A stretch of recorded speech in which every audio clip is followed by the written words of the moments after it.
Okay, so hi everyone, I am Liana, and for today's video, i-unbox natin itong nabili kong SPYDER cycling helmet. Okay, so bakit nga ba SPYDER yung napili kong brand?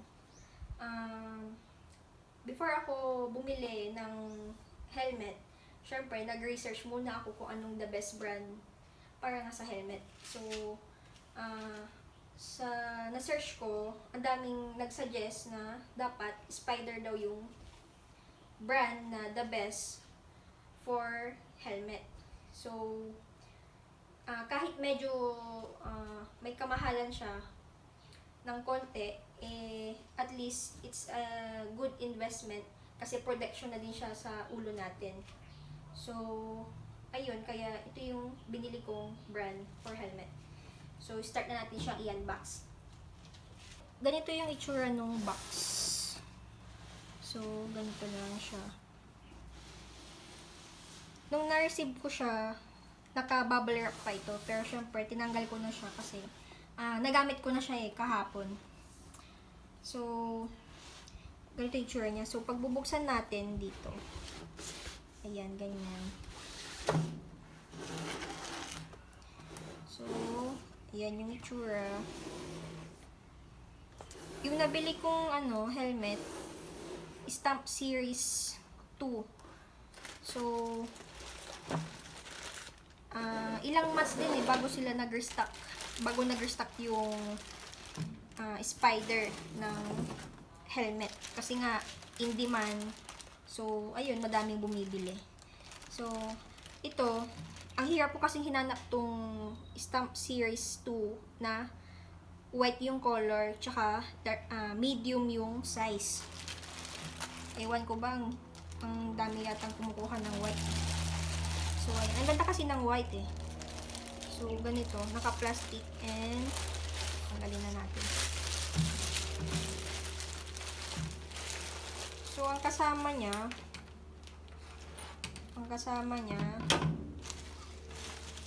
is yung resibo. So, ayan. Ito. Dikit yung scotch tape. Yung resibo, and then yung tag. So, ito yung itsura ng helmet. So, ito yung Stump Series 2. Ayan. Meron na siyang visor. Detachable din to Ayan. Ang kulay na meron din nito is blue, black, red, tsaka black, gray.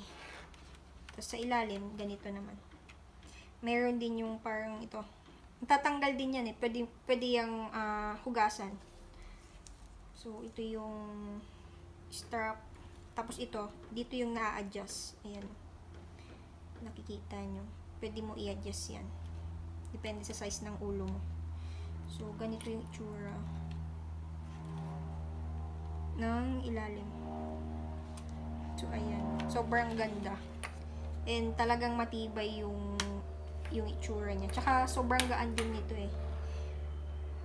Sobrang gandang isuot kumpara sa mga ibang walang brand na helmet. Kasi dito, sigurado ka ng mas protected ka kasi durable na talaga yung materials na ginamit. So, nabili ko nga pala to sa Gear Up Pasig. Sa Pasig pa. So, talagang nahirapan akong maghanap ng ganitong kulay. Tsaka medium yung size. Kasi nga, in demand yung pagbibisikleta ngayon, kaya pati helmet, madami ding bumibili. So, ayun. Pwede nyo i-visit yung Facebook page ng Gear Up. Meron silang ba't ibang branch Meron sa Pasig, meron din basta sa Manila, madami doon. So, ayun. Yung price pala. Nabili ko to sa halagang 2,295. And meron din palang meron ka ding mabibili sa may Lazada. tsaka sa Shopee, yung official Spider store. May iba't ibang klase naman ng helmet dun eh. May stump series, may alpha, ganun.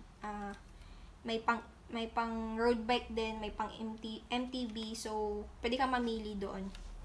Choice mo na, iba't ibang klase, iba't iba rin yung price niya. So, mapapayo ko lang sa inyo, Spider is a good investment para sa helmet kasi nga subok na siya and marami na ding veteranong nagsasuggest na bilhin nyo yung ganitong brand.